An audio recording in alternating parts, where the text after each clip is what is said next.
지금 잠깐 시계를 한번 보시겠어요? 손목 시계도 좋고 휴대폰 화면도 좋습니다. 초침이 혹은 숫자가 움직이고 있죠. 1초 또 1초 시간이 흐르고 있습니다. 우리는 그렇게 느낍니다. 과거는 이미 지나가 사라졌고 지금 이 순간만이 진짜이고 미래는 아직 오지 않았다고요. 당신은 누군가를 떠나보낸 적이 있을 겁니다. 부모님일 수도 친구일 수도 사랑하는 사람일 수도 있겠죠. 그리고 그 사람이 이제 없다는 사실이 시간이 흐르기 때문에 점점 더 또렷해졌을 겁니다. 그 사람은 과거에 남았고 우리는 계속 앞으로 떠밀려 가니까요. 그런데 만약 그게 사실이 아니라면 어떨까요? 만약 시간이 우리가 생각하는 방식으로 흐르는 것이 아니라면, 과거가 사라진 게 아니라면, 떠난 사람이 우리 생각만큼 멀리 가버린 게 아니라면 말입니다. 오늘 밤 저희가 들려드릴 이야기는 시간에 관한 것입니다. 지난 100년 동안 물리학이 알아낸 시간의 진짜 모습은 우리가 매일 느끼는 그 시간과 너무나 달랐습니다. 그리고 그 차이 속에 어쩌면 작은 위로가 숨어 있습니다. 이건 당신도 한 번쯤은 밤잠을 설치며 떠올려봐야 마땅한 질문입니다. 안녕하세요. 코스모스 서재입니다. 오늘도 서재에 불을 켜고 여러분을 맞이합니다. 오늘 저희가 펼쳐들 큰 질문은 하나입니다. 시간은 정말 흐르는가? 그리고 만약 흐르지 않는다면 떠난 사람들은 도대체 어디에 있는가? 이 질문 하나를 여러 각도에서 끈질기게 따라가 보겠습니다. 천천히 한 걸음씩 가시죠. 먼저 아주 단순해 보이는 질문 하나로 시작하겠습니다. 지금이란 무엇일까요? 당신에게 지금은 이 영상을 보고 있는 이 순간입니다. 너무 당연하죠. 온 우주가 똑같이 이 지금을 공유하고 있을 것 같습니다. 지구에서도 지금, 달에서도 지금, 저 멀리 안드로메다의 운에서도 지금, 우주 전체에 하나의 거대한 현재가 흐르고 있을 것 같습니다. 가장 뻔한 대답은 그겁니다. 시간은 온 우주에 똑같이 한 박자로 흐른다. 그럴싸합니다. 우리는 평생 그렇게 살아왔으니까요. 하지만 완전히 틀렸습니다. 왜냐하면 우주에는 모두가 공유하는 단 하나의 지금이라는 것이 아예 존재하지 않기 때문입니다. 이게 무슨 말인지 천천히 풀어보겠습니다. 모든 것의 열쇠는 빛입니다. 빛은 1초에 약 30만 킬로미터를 갑니다. 지구를 1초에 7바퀴 반 도는 속도죠. 어마어마하게 빠릅니다. 우리 일상에서는 거의 무한히 빠른 것처럼 느껴집니다. 스위치를 켜면 방이 그 즉시 밝아지니까요. 그런데 우주의 척도에서는 이 빛조차 답답할 만큼 느립니다. 그리고 바로 그 사실이 모든 것을 바꿔놓습니다. 이렇게 생각해 보세요. 우리가 무언가를 본다는 건 그것에서 출발한 빛이 우리 눈에 도착한다는 뜻입니다. 그러니 우리는 사물을 지금 이 순간의 모습으로 보는 게 아닙니다. 항상 예외 없이 빛이 출발하던 그 과거의 모습을 봅니다. 태양을 보면 8분 전의 태양입니다. 빛이 태양에서 여기까지 오는데 8분 조금 넘게 걸리니까요. 만약 지금 이 순간 태양이 사라진다 해도 우리는 8분 동안 아무것도 모른 채 이미 없는 태양의 빛을 계속 받고 있을 겁니다. 자, 이제 여기서 한 발만 더 나가 보겠습니다. 밤하늘의 별을 보세요. 어떤 별빛은 수백 년 전에 출발했습니다. 그렇다면 그 별에 지금은 어디에 있을까요? 우리가 보는 건 수백 년 전의 그 별인데 그 별의 진짜 현재는 우리가 결코 볼 수 없는 곳에 있습니다. 그 빛은 아직 우리에게 도착하지 않았으니까요. 그러니까 우주에는 모두가 동시에 손을 맞잡을 수 있는 하나의 현재라는 것이 없습니다. 거리마다 빛이 도착하는 시간이 다 다르기 때문입니다. 당신의 지금과 안드로메다의 지금은 연결되어 있지 않습니다. 우리는 저마다 자기에게 도착한 과거의 빛 속에 살고 있을 뿐입니다. 여기까지는 그래도 받아들일 만합니다. 아, 멀리 있는 건 좀 옛날 모습으로 보이는 거구나.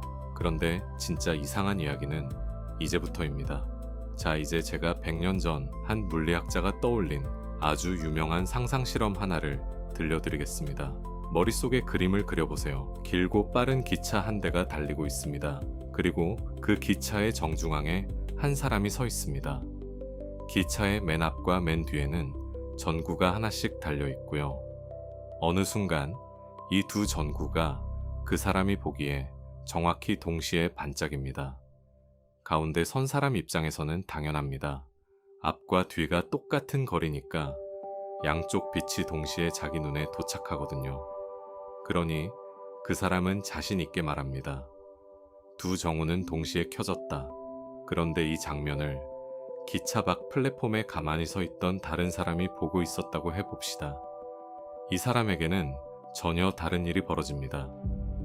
기차는 앞으로 달리고 있죠. 그러니까 기차 맨 뒤는 빛을 향해 다가가고 맨 앞은 빛에서 달아납니다. 빛의 속도는 누구에게나 똑같기 때문에 플랫폼의 관찰자에게는 뒤쪽 정우의 빛이 먼저 도착하고 앞쪽 정우의 빛이 나중에 도착합니다. 그래서 이 사람은 똑같이 자신 있게 말합니다. 아니, 뒤쪽 전구가 먼저 켜졌어. 여기서 핵심은 이겁니다. 둘 중 누가 틀린 게 아닙니다. 둘 다 옳습니다.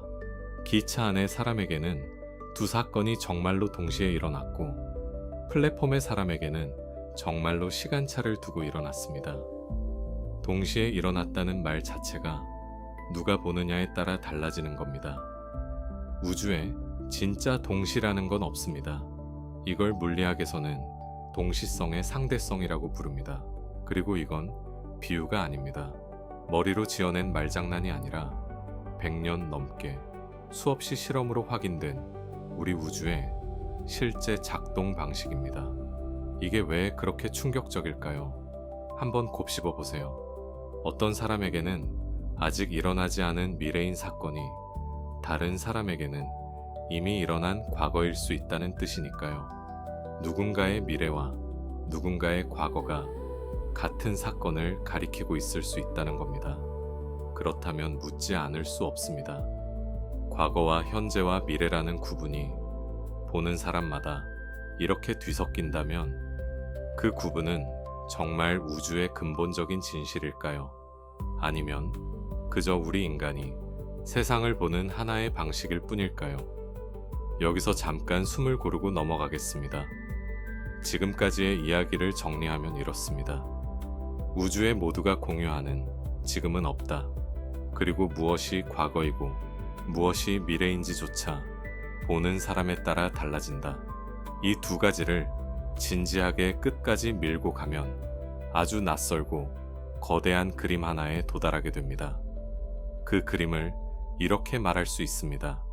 시간은 흐르는 강물이 아니라 이미 통째로 펼쳐져 있는 풍경에 가깝다. 비유를 하나 들어보겠습니다. 우리는 흔히 시간을 우리를 향해 달려오다 등 뒤로 사라지는 강물처럼 생각합니다. 미래가 앞에서 다가와 현재라는 순간을 스치고 과거로 흘러가 사라진다고요. 하지만 물리학이 그리는 시간은 강물이 아니라 한 장의 거대한 지도에 가깝습니다. 지도를 한번 떠올려 보세요. 그 지도 위에는 부산도 있고 서울도 있습니다. 당신이 지금 서울에 있다고 해서 부산이 사라지는 건 아니죠. 당신이 그 자리에 없을 뿐 부산은 여전히 그 좌표에 멀쩡히 존재합니다. 당신이 지금 그곳을 보고 있지 않을 뿐입니다. 물리학이 말하는 시간도 이와 비슷합니다. 공간의 세 방향에 시간이라는 또 하나의 방향을 더한 거대한 지도가 있다고 상상해 보세요. 이 지도 위에서 작년 봄의 어느 날도, 오늘 이 순간도, 그리고 내년 겨울의 어느 날도 모두 저마다의 좌표에 놓여 있습니다. 우리는 그저 그 지도 위를 한 점씩, 한 점씩 지나가며 지금이 현재다 라고 느끼는 것일 수 있습니다. 마치 서울에 선 사람이 여기가 중심이다 라고 느끼듯이 말이죠. 이런 그림을 두고 블록 우주라고 부르기도 합니다. 과거, 현재, 미래가 흐르며 생겨나고 사라지는 게 아니라 하나의 거대한 덩어리로 이미 다 거기 있다는 관점입니다. 또 다른 비유를 들어볼까요? 다 읽고 책장을 넘긴 소설책을 떠올려 보세요. 당신은 지금 300페이지를 읽고 있습니다. 그렇다고 해서 10페이지에 적힌 글자들이 사라졌나요? 아닙니다. 그 글자들은 여전히 거기, 그 페이지에 그대로 있습니다. 당신의 손가락이 지금 거기 놓여 있지 않을 뿐이죠.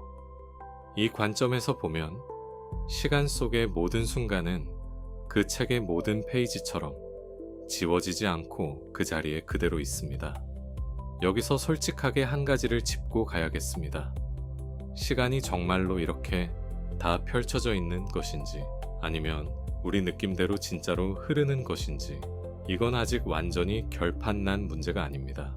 물리학자들과 철학자들 사이에서 지금도 논쟁이 이어지고 있습니다.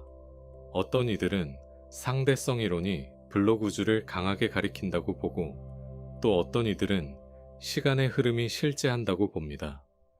솔직히 말씀드리면 누구도 최종 답을 알지 못합니다. 하지만 분명한 것이 하나 있습니다. 적어도 물리학의 방정식 어디에도 지금 이 순간만이 특별하게 진짜다라고 못 박는 구절은 없다는 것. 과거를 지우고 미래를 아직 없는 것으로 만드는 그런 절대적인 흐름은 물리 법칙 안에 적혀 있지 않습니다. 그건 어쩌면 우주의 성질이 아니라 우리 마음의 성질일지도 모릅니다. 자, 너무 추상적인 이야기만 하면 그거 다 머릿속 상상 아니냐고 하실 수 있습니다. 그래서 이제 숫자로 증명된 이야기를 해보겠습니다. 숫자는 거짓말을 하지 않으니까요. 시간이 모두에게 똑같이 흐르지 않는다는 사실은 그저 철학이 아닙니다. 실제로 측정됩니다. 빠르게 움직일수록, 그리고 중력이 약한 곳에 있을수록 시간은 다르게 갑니다. 이걸 시간 팽창이라고 부릅니다. 말 그대로 시간이 늘어난다는 뜻입니다. 얼마나요? 일상의 속도에서는 차이가 너무 작아서 우리가 전혀 못 느낄 뿐입니다. 하지만 정밀한 시계로 재면 분명히 거기 있습니다. 가장 가까운 증거는 사실 당신 주머니 속에 있습니다. 바로 GPS, 위치를 찍어주는 그 기능입니다. GPS는 머리 위 약 2만 킬로미터 상공을 도는 인공위성들이 보내주는 신호로 작동합니다. 그런데 이 위성들은 아주 빠르게 움직이고 동시에 지표면보다 중력이 약한 높은 곳에 있습니다. 그래서 위성의 시계는 지상의 시계와 미세하게 다른 속도로 갑니다. 그 차이는 하루에 100만 분의 몇십 초 수준에 불과합니다. 정말 보잘것없어 보이죠. 그런데 빛은 1초에 30만 킬로미터를 가기 때문에 이 작은 시간 오차를 그대로 두면 위치 계산이 하루에 무려 10km씩 어긋나 버립니다. 그래서 GPS 시스템은 상대성 이론에 따라 이 시간 차이를 매번 계산해 보정합니다. 만약 시간 팽창이 사실이 아니었다면 당신의 내비게이션은 오늘 당신을 엉뚱한 동네에 데려다 놨을 겁니다. 이게 비유가 아니라는 게 바로 이런 의미입니다. 시간이 사람마다, 장소마다 다르게 흐른다는 것은 우리가 매일 의지하는 기계 속에서 실제로 일어나는 측정 가능한 사실입니다. 조금 더 극적인 예를 들어보죠. 여기 똑같은 날 태어난 쌍둥이 자매가 있다고 상상해 보세요. 언니는 지구에 남고 동생은 빛에 가까운 속도로 날아가는 우주선을 타고 먼 별까지 다녀옵니다. 동생에게 이 여행은 이를테면 5년짜리 여정이었습니다. 떠날 때 25이었으니 돌아오면 30이겠죠. 동생은 그렇게 믿고 지구로 돌아옵니다. 그런데 마중 나온 언니를 본 순간 동생은 얼어붙습니다. 25이던 언니가 백발이 성성한 할머니가 되어 있었으니까요. 동생에게는 5년이 흘렀지만 지구에서는 수십 년이 흘러버린 겁니다. 둘은 분명 같은 날 태어난 쌍둥이였는데 이제 한 사람은 30, 한 사람은 80입니다. 누구의 시계도 고장나지 않았습니다. 그저 두 사람이 서로 다른 속도의 시간을 살았을 뿐입니다. 이건 공상과학 영화의 설정이 아니라 상대성 이론이 진지하게 예측하는 결과입니다. 그리고 작은 규모에서는 이미 증명까지 끝났습니다. 아주 빠르게 도는 입자들은 가만히 멈춰 있을 때보다 훨씬 더 오래 살아남습니다. 정밀한 원자시계를 비행기에 태워 지구를 한 바퀴 돌리면 땅에 남겨둔 시계와 미세하게 어긋난 채로 돌아옵니다. 실제로 측정된 사실입니다. 여기서 잠깐 직접 한번 느껴보시죠. 지금 당신의 손목 시계나 휴대폰 시계를 한번 보세요. 아주 정확해 보이죠? 그런데 사실 그 시계는 지금 이 순간 당신 발치에 놓인 시계와도 미세하게 다른 속도로 가고 있습니다. 머리와 발은 지구 중심에서의 거리가 다르고 그래서 받는 중력도 아주 조금 다르거든요. 그 차이는 평생을 모아도 100만 분의 1 초도 안 될 만큼 작습니다. 하지만 있습니다.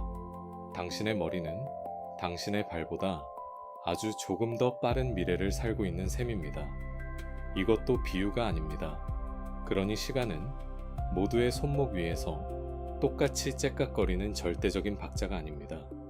누가 얼마나 빨리 어디에서 움직이느냐에 따라 늘어나고 줄어드는 부드럽고 유연한 것입니다. 여기서 당연한 반문이 하나 떠오르실 겁니다.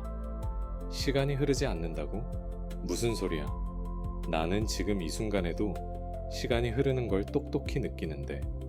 맞습니다. 그리고 이건 아주 좋은 반문입니다. 만약 모든 순간이 시간이라는 지도 위에 똑같이 펼쳐져 있다면 우리는 왜 한 방향으로만 과거에서 미래로만 떠밀려 간다고 느끼는 걸까요? 왜 우리는 미래를 기억하지 못하고 과거로는 돌아가지 못할까요? 여기에 대해 물리학이 내놓은 가장 설득력 있는 대답이 있습니다. 그건 바로 엔트로피라고 부르는 것입니다. 어려운 말 같지만 핵심은 단순합니다. 세상은 언제나 질서에서 무질서로 한 방향으로만 흘러간다는 겁니다. 비유를 하나 들어보겠습니다. 지금 식탁 위에 유리컵이 하나 있다고 해보세요. 그걸 슬쩍 밀어 바닥에 떨어뜨리면 쨍그랑 산산조각이 납니다. 너무 당연하죠. 그런데 그 반대 장면을 본 적 있으십니까? 바닥에 흩어진 유리 조각들이 저절로 튀어올라 다시 모여 멀쩡한 컵이 되어 식탁 위에 살포시 놓이는 장면, 단 한 번도 본 적 없으실 겁니다. 이상하지 않나요? 물리 법칙 자체는 사실 어느 쪽도 금지하지 않습니다. 컵이 깨지는 것도, 깨진 컵이 다시 모이는 것도 기본 법칙상으로는 둘 다 가능합니다. 그런데 현실에서는 오직 한 방향으로만 일어납니다. 왜일까요? 깨지는 방향, 흩어지는 방향, 무질서해지는 방향이 압도적으로 더 흔하기 때문입니다. 멀쩡한 컵이 되는 단 하나의 배열보다 산산조각 나는 배열이 비교도 안 되게 많으니까요. 바로 이 한 방향의 쏠림이 우리가 시간의 화살이라고 부르는 것입니다. 깨진 컵, 식어버린 커피, 번져버린 잉크, 세상은 늘 더 흩어지는 쪽으로만 갑니다. 그리고 우리 뇌는 바로 이 흐름을 읽어내며 아, 시간이 흐르는구나 라고 느낍니다. 우리가 과거는 기억하고 미래는 기억하지 못하는 것도 기억이라는 것 자체가 이 무질서가 늘어나는 방향을 따라 새겨지기 때문입니다. 그러니 어쩌면 시간의 흐름이란 우주에 깔린 절대적인 강물이 아니라 무질서가 한쪽으로 쏠리는 그 거대한 경향을 우리 뇌가 흐름으로 번역해 느끼는 것인지도 모릅니다. 솔직히 말씀드리면 이 시간의 화살이 왜 하필 이 방향인지 그 가장 깊은 뿌리는 지금도 물리학의 미해결 문제로 남아 있습니다. 모른다는 걸 모른다고 말하는 것, 그게 과학의 정직함이죠. 다만 분명한 건 우리가 그토록 확신하는 시간의 흐름조차 우주의 가장 근본적인 진실이라기보다는 우리가 세상을 경험하는 방식에 더 가까울 수 있다는 겁니다. 자, 이제 우리는 충분히 멀리 왔습니다. 우주의 하나에 지금은 없고 과거와 미래의 구분은 보는 사람마다 다르며 시간은 늘어나고 줄어드는 유연한 것이고 우리가 느끼는 그 흐름마저 어쩌면 우리 마음의 번역일지 모른다. 그렇다면 이 모든 이야기는 결국 우리에게 그리고 우리가 떠나보낸 사람들에게 무엇을 말하고 있는 걸까요? 이제 제가 가장 마음이 무거워지는 이야기로 넘어가겠습니다. 지금까지 들려드린 이 시간 이론을 100년쯤 전에 거의 혼자 힘으로 세운 한 사람이 있었습니다. 우리가 아는 그 유명한 물리학자입니다. 여기서는 그를 그저 한 물리학자라고 부르겠습니다.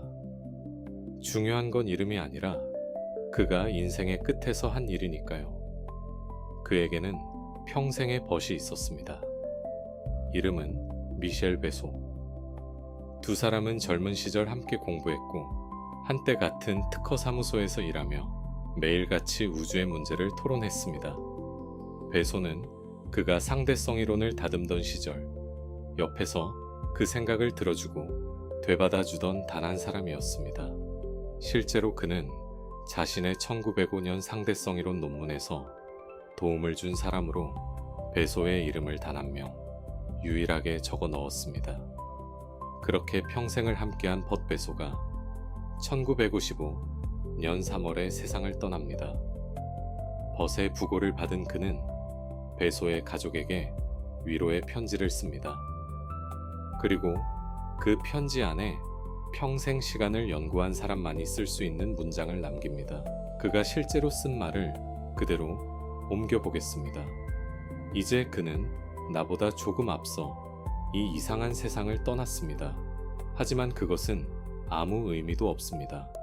우리처럼 물리학을 믿는 사람들에게 과거와 현재와 미래의 구분이란 그저 끈질기게 떨쳐지지 않는 환상일 뿐이니까요. 이 문장을 다시 한번 천천히 읽어보시길 바랍니다. 과거와 현재와 미래의 구분은 끈질기게 떨쳐지지 않는 환상이다. 그러니 벗이 먼저 떠났다는 것도 사실은 아무 의미가 없다. 그는 자기가 평생 연구한 그 시간 이론을 가장 사랑한 벗을 잃은 자리에서 위로의 말로 꺼낸 겁니다. 그리고 여기서 가슴이 서늘해지는 사실이 하나 더 있습니다. 이 편지를 쓰고 약 한 달 뒤 1955년 4월 그 자신도 세상을 떠납니다. 벗을 먼저 보내고 그 뒤를 거의 곧바로 따라간 셈입니다. 마치 자기 편지 속의 말을 스스로 증명하듯이 말이죠. 자, 그렇다면 우리는 이 편지를 그저 슬픔에 빠진 한 노인의 아름다운 위로의 말로만 들어야 할까요? 저희 코스모스 서재는 그렇게 생각하지 않습니다. 오늘 우리가 함께 따라온 물리학을 떠올려 보세요. 우주에는 모두가 공유하는 단 하나의 지금이 없습니다. 무엇이 과거이고 무엇이 미래인지는 보는 사람마다 달라집니다. 그리고 물리 법칙 어디에도 과거를 지워 없애는 절대적인 흐름은 적혀 있지 않습니다. 이 그림이 옳다면 떠난 사람이 머물던 그 시간들은 사라진 것이 아닙니다. 그 거대한 시간의 지도 위에서 그 사람이 웃던 순간도 당신과 마주 앉아 있던 순간도 여전히 그 좌표에 그대로 놓여 있습니다. 다 읽고 넘긴 책의 앞 페이지처럼 글자들은 지워지지 않았습니다. 다만 지금 우리의 손가락이 그 페이지에 놓여 있지 않을 뿐입니다. 물론 앞서 정직하게 말씀드렸듯이 시간이 정말 이렇게 펼쳐져 있는지는 아직 아무도 확언할 수 없습니다. 이건 과학이 증명한 위로가 아니라 과학이 열어준 가능성입니다. 하지만 적어도 이것만은 분명합니다. 과거는 무조건 사라진다는 우리의 그 확고한 믿음조차 사실은 우주의 법칙이 아니라 우리 마음이 시간을 느끼는 방식일 뿐일 수 있다는 것. 그래서 누군가를 잃은 당신에게 물리학은 이렇게 속삭이는지도 모릅니다. 그 사람은 우주에서 삭제된 것이 아니라고. 당신이 지금 그 시점에 서 있지 않을 뿐이라고. 당신과 그 사람이 함께였던 그 순간들은 우주라는 지도 위 어딘가에 영원히 새겨진 채로 남아있다고 말이죠. 오늘 밤 한 가지만 해보시길 권합니다. 떠나보낸 누군가를 한번 떠올려 보세요. 우리는 흔히 그 사람은 이제 없다고 말합니다.